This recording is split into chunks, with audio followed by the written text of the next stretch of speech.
Magandang umaga mga kabay. So meron pa akong estimate dito. Kasamahan to kahapon mga kabay, hindi ko lang natapos. So 39370 liter A. So ang papalitan mga kabay, field coil. Ito po. Bearing 6203, bearing 6001, bearing 608, seal, isang connecting rod, tsaka 6 na o-ring. So yun po yung papalitan natin dito mga kabay. So tara, samahan nyo ako. So yun na mga kabay, nakalas ko na po yung dito sa may bandang spindle nya. So ang hindi ko na lang nakalas mga kabay ay itong connection nya sa PVC module nya mga kabay. Pero ito na mga kabay, kinakalas ko na. Yan. So yan, pwede natin ihiwalay ito. Iwalay na natin yung handle. At syempre kalasin natin ito.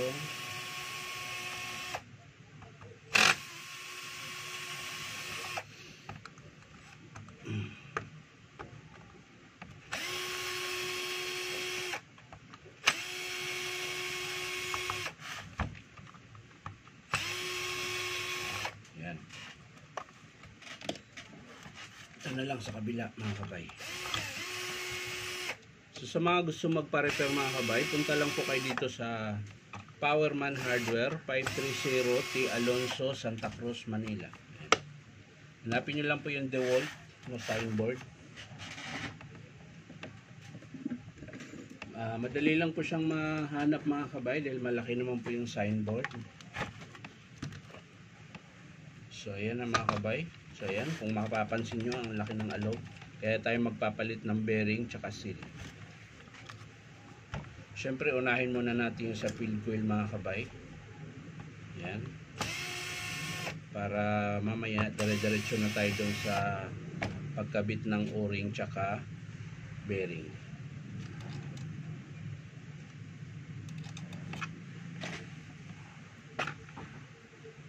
So yan, ito yung field coil na papalitan natin mga kabay.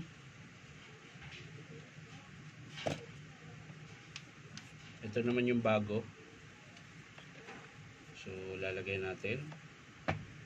Tingnan natin kung hindi siya alog. Kasi kung alog siya mga kabay, sasapin na natin.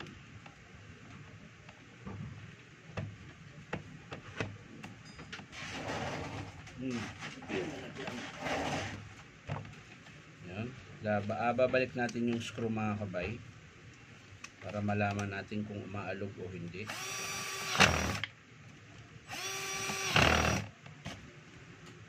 So ayan mga kabay, hindi naman po siya umaalog. So okay na po yan.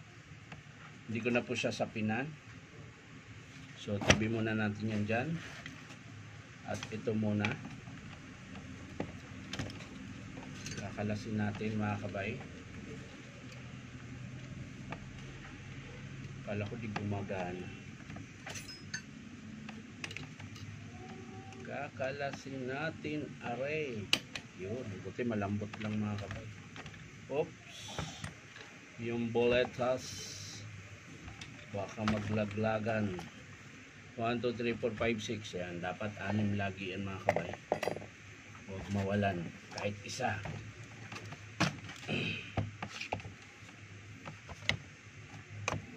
So yan mga kabay, nakalas na natin. So ito na muna. Oops. Maliit masyado. Hina. Yun. Hindi lang pala na-adjust.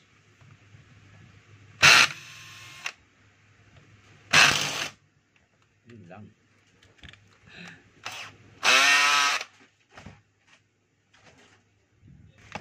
So yan mga kabay, nakalas po natin yung pinakatakip nya or baffle. So ito na po yung armature. Kalasin na po natin ito.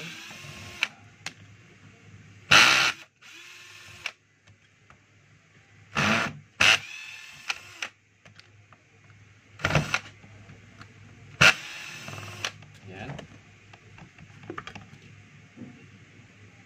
At kakabitan na natin ng seal. Ayan. So, unahin muna natin to ng kalas mga kabay, yung circlip niya syempre.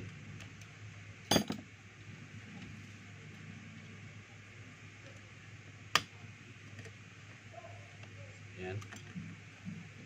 Hindi pa pala nakalas to mga kabay.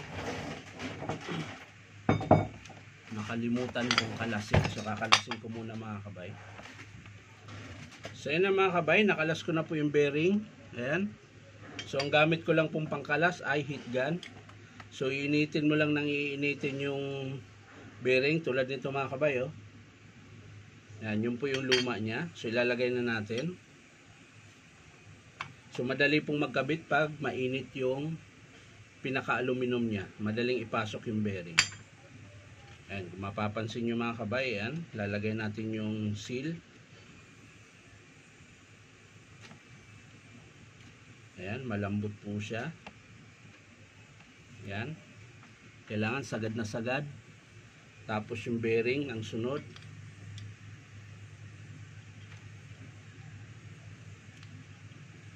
Kailangan pantay. Yun. Ang lambot itulak. Oh. Ito, nakasalang ako eh.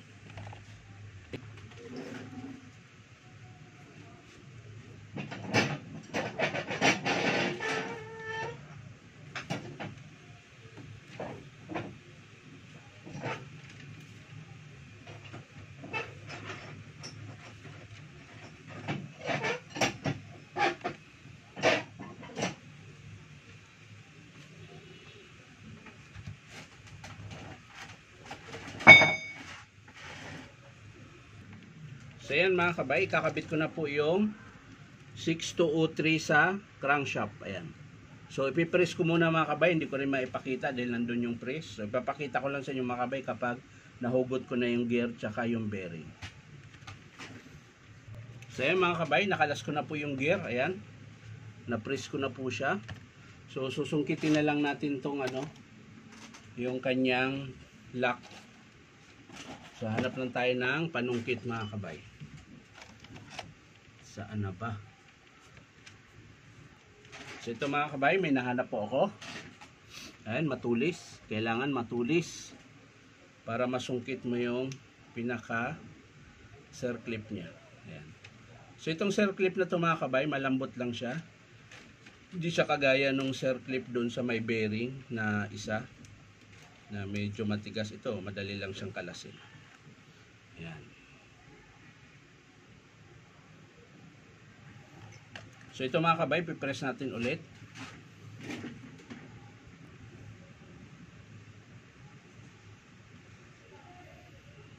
So yan na mga kabay. Nakabit ko na po yung bearing. Nakabit ko na rin yung gear. So okay na yan mga kabay. Tabi na natin itong pinagpalitan.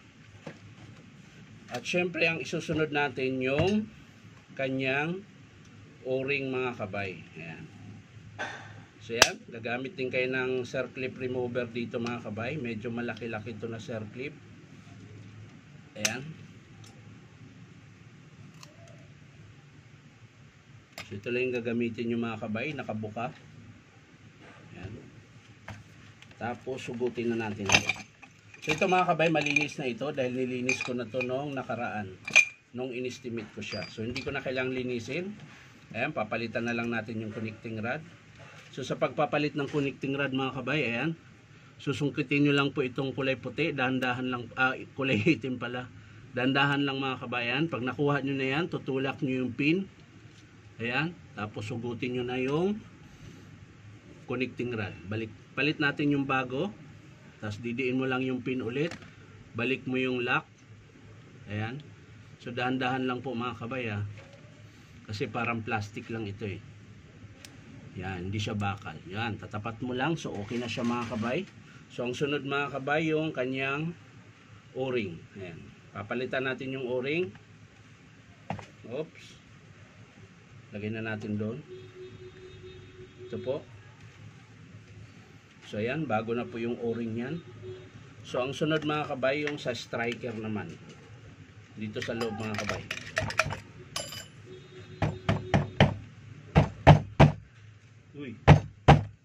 lumabas. Lumabas ka na sa lungga mo. So yan, ito yung striker mga kabay. Sisikwatin natin yung o-ring din. Ayan. Papalitan natin. Yan. So okay na yan mga kabay. So ang sunod mga kabay ay yung ito. Yan. Magpapalit din tayo ng o-ring dito. Ito yung luma niya mga kabay. Dalawa po yan. Pares lang size niyan. So ito po yun. Lalagay natin dito. Kailangan nakasalansan siya ng maayos mga kabay. Ganyan. Kasi pag nakaangat siya, maaring maipit siya dito sa bakal. Kaya napupunit po yung pinakasil niya. So dalawa po yan. Magkakadikit lang yan. Yan. So yan na mga kabay. Ganun na pong itsura niyan. Yan. Magkakadikit po yung dalawang o-ring. Tapos balik na natin. So yan, okay na siya. Sa takip, kailangan din natin palitan yung takip. Saan na ba yung takip? Nawala. Nasa, ayun. Tumalsik pala yung takip mga kabay. Kalo. So yan, papalitan din natin o-ring nito. Punasan lang natin. Ito po yung o-ring niya mga kabay. So yan, okay na. So maglalagay na tayo ng grasa mga kabay. Lalagyan natin ng grasa dito. So yan mga kabay, lalagyan ko na po ng grasa lahat. Ayan, yung cylinder, yung piston, yung striker. Ayan. So ilalagay na po natin ito mga kabay. Unahin natin dito, bubuuin natin. So sa paglagay ng striker mga kabay, yung may nakausli, yun po yung palabas papunta sa bala. Ayan, yung may nakausli. Ayan. So papasok mo siyang paganyan. Ayan. Ayan, tutulak nyo po. Medyo matigas yan. Ayan. Tapos ang sunod ay yung piston assembly. Ayan. Tutulak mo lang ng ganyan. Titirhan mo yung nakausli na connecting rod na ganyan ang forma. Para pagpasok mamaya sa crankshaft, sakto siya. So ayan, okay na yan mga kabay. So papahiram ko siya ulit.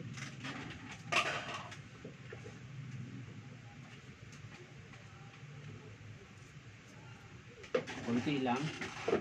Ayan. So papasok na po natin to mga kabay.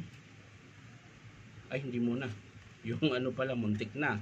Ito muna pala mga kabay. So ang forma nito mga kabay, pag ganyan. Yan. Pag pinasok nyo siya, nakaibabaw po yung merong parang ngipin. Hindi pwedeng ganyan mga kabay ha. Ganyan. Yan. So yung lalaglag ko lang siya. Yan. Tapos gamit ka lang ng screw para pumasok siya doon. Ayan, ganun po ang forma. Sunod yung plastic, kulay itim.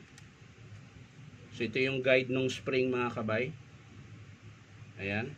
Hindi naman po siya mabaliktad dahil meron po siyang tawag nito, meron siyang gatla. Ayan o, pasukan. So ando na, okay na. So lagay na natin tong spindle mga kabay. Ayan. So ito mga kabay, antayin yung lumapat. Kapag lumapat siya mga kabay, pwede mo na ilagay yung kanyang circlip. So pupukpukin nyo mga kabay. Pero bago nyo pukpukin mga kabay, kailangan lapat na lapat siya. Para hindi siya hindi siya pilit na pagkalagay. Kailangan sakto. Yan. Sisilipin mo rin yung gilid kung nakalagpas niya sa doon sa lagayan ng circlip. So pwede na po yan. Ayan, tutulak mo lang. Pag pumasok yan mga kabay, yun, tumunog. Yan. Mararamdaman mo naman yan mga kabay para siyang pumipitik. So ibig sabihin, sakto na po siya. Yan. So okay na siya mga kabay. Ngayon, dito tayo sa connecting rod. Ayan. Kung mapapansin nyo mga kabay, ayan. Kaya ko po siya nilawit. Dahil para pagpasok po sa crankshaft, ayan, sakto lang po siya dyan sa butas na yan. Ayan. Yan, nilagyan ko siya ng kasi gumagalaw siya. Pero pag nakaganyan, hindi na siya gagalaw. Ayan. Tutusok nyo lang tong crankshaft. Ito, yun po yung papasok doon sa butas ng connecting rod. So, kailangan tapat siya. Ayan. So, ayan mga kabay. Ayan, pasok na po siya. Iikutin nyo siya mga kabay, pag ganyan, para hindi siya makalas. Ayan. So, ayan, okay na po yan. Lalagay na natin yung armature. Ayan. Meron na rin grasa yan. So, langis na lang mamaya ang ilalagay natin sa ibabaw. So, ayan, sasara na natin mga kabay. Isasara na po natin. So, ayan mga kabay. Na-screw ko na po. So, lalagyan na po natin ng langis.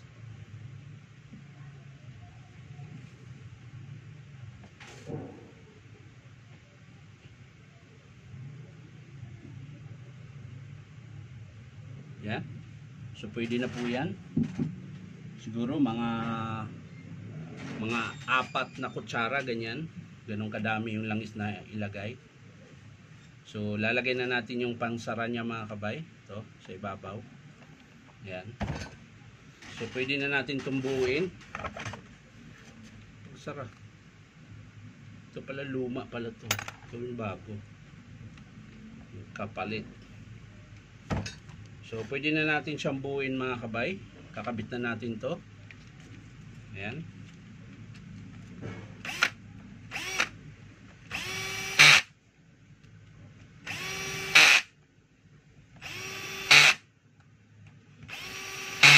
Ayan. Kabit na rin natin tong field coil mga kabay. Para matapos na po tayo. At meron pa akong repair na approve isa, tapos 2 estimate.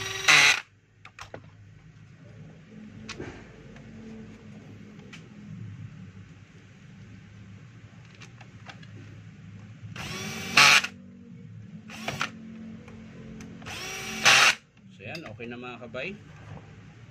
Balik lang natin yung carbon. Ayan, sisikwatin nyo lang yung spring bago nyo ilagay yung carbon. Ganun din po sa kabila mga kabay. Tapos susuksok nyo dito sa kanyang field coil. Ayan. So yung isang carbon mga kabay dito sa kabila. Ayan, kung saan siya malapit. Ayaw pa oh. Nag-inarche pa siya oh. Ayaw pumasok. Yan. Tapos hilain nyo siya, papasok din sa gilid para mahaba doon. Ganun din po sa kabila mga kabay. Yan.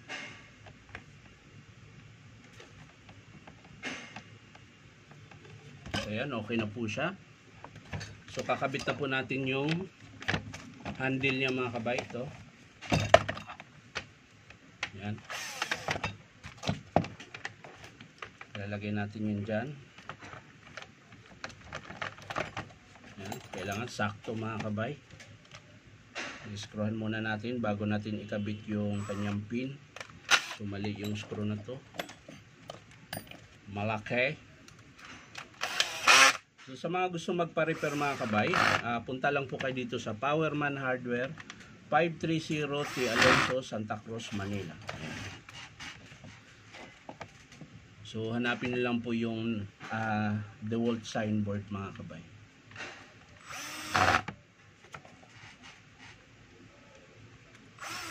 Yun, ayos na. Palit tayo ulit.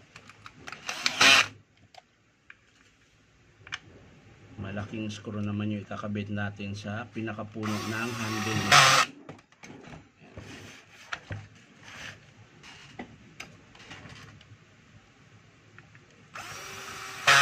So yan, okay na mga kabay.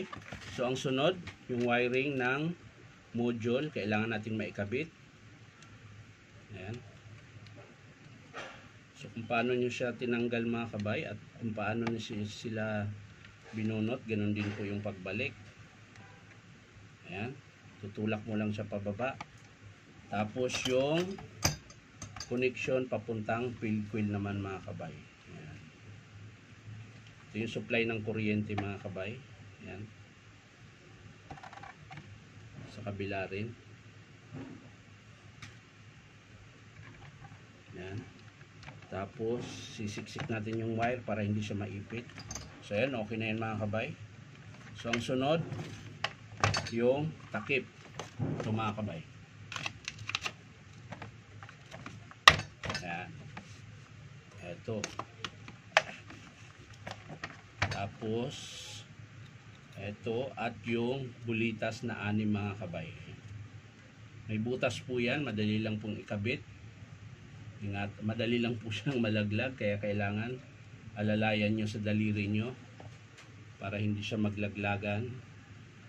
Ngayon, pwede rin naman kung nahirapan kayo, pwede nyo lagyan siya ng, ayun na, nalaglag na mga kabay. So, pwede na lang nandito lang. Kung nahihirapan kayo mga kabay, lagyan nyo na lang ng grasa para hindi siya malaglag. Yun. At sabay lagay nung kanyang sleeve. Yun. Siyempre yung lock. Ayan. Yung lock ng spindle mga kabay. Yung kinalas natin kanina. So ayan, konting ano lang. Susungkitin mo rin lang siya tulad kanina. Ayan. So okay na, titesting natin kung sasabit yung bala. Yun.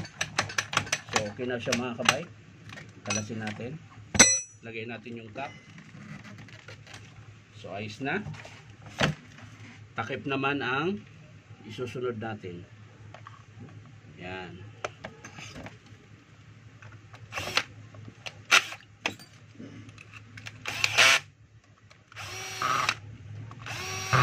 At yung selector. Ganun din sa kabila, takip.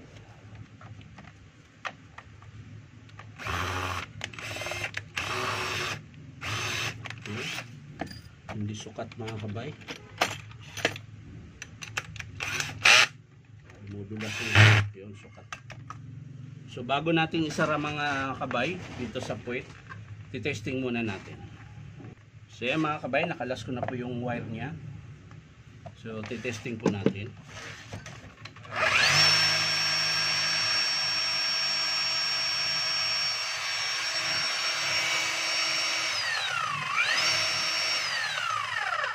So yan, matining po siya, wala siyang siklab.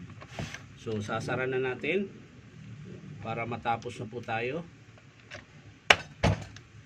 At makagawa tayo ng ibang gawain.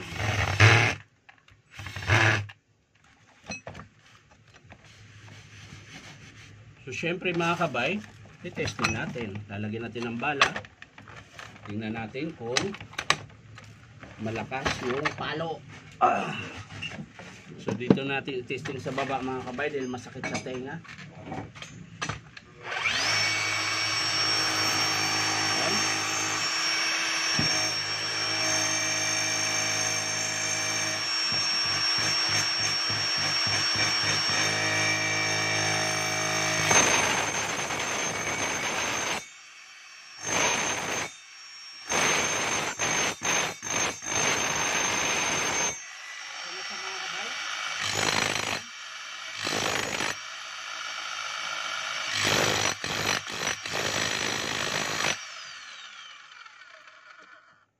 So malakas na po yung hammer niya mga kabay. So maraming salamat mga kabay sa panonood at pa-like and share na rin po. At syempre po baka naman pwedeng subscribe nyo po ito aking YouTube account na Inom Tabay. So maraming salamat mga kabay. Bye bye.